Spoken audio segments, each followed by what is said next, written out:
Hello, update. Pozdrav svima. Evo, jučer sam snimila, malo sam zgužvana, još je jutro i tek sam se digla i tak.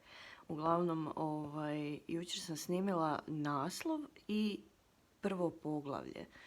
I mogu reći da nije to tako loše ni ispalo. Mogu vam malo pustiti, ne znam hoće li se to uopće na snimci.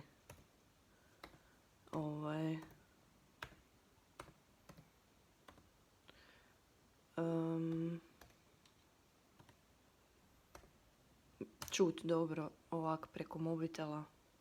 Nešto sam krivo stisnula. Znači, dakle,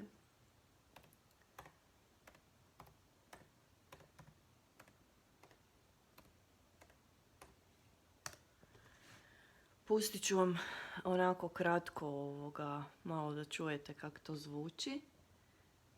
Ja sam jako uzbuđena u vezi toga i mislim da sam napravila ogroman posao s time da sam snimila preko mikrofona od slušalica, što je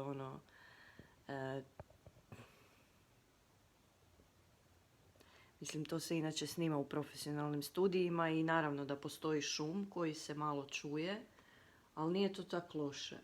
Za poslušati uopće nije loše. Nije onak iritantni šum koji smeta cijelo vrijeme. Nego uspjela sam ga reducirati maksimalno. Samo malo da nađem gdje sam sad s tim. Joj. Da. Uopće nisam reprezentativna ovako jutro s naočalama, naotečena i čupava. Ali that's the harsh reality of creating. Jer umjetnici nisu baš uvijek u najboljem izdanju.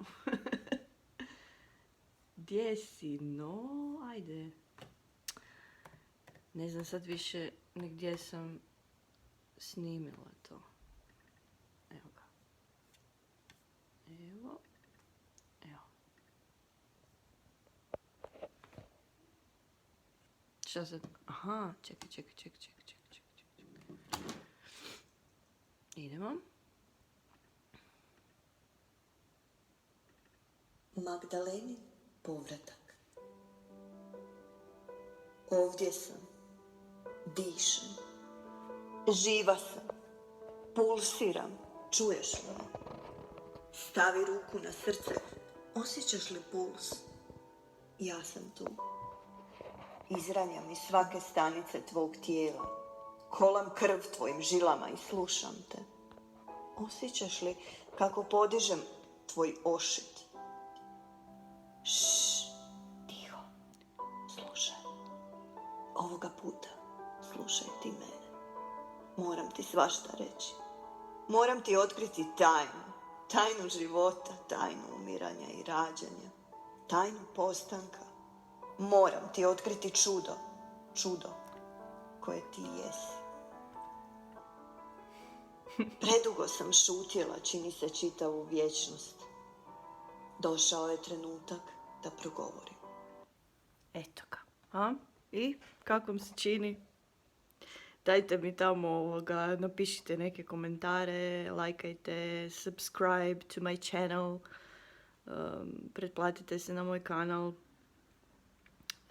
i čujemo se, držite mi fige. Nadam se da ću uspjeti ovako updateat svaki dan jedan video, da budete sa mnom u toku ovog procesa koji je izuzetno zahtjevan, pa da vidite. Znači, ja sam jučer to onak cijeli dan radila. Znači, samo sam snimila jedno poglavlje i mučila se sa tim miksanjem 100 godina. Ali dobro, ja sam zadovoljna. Šta kažete? Aj bok.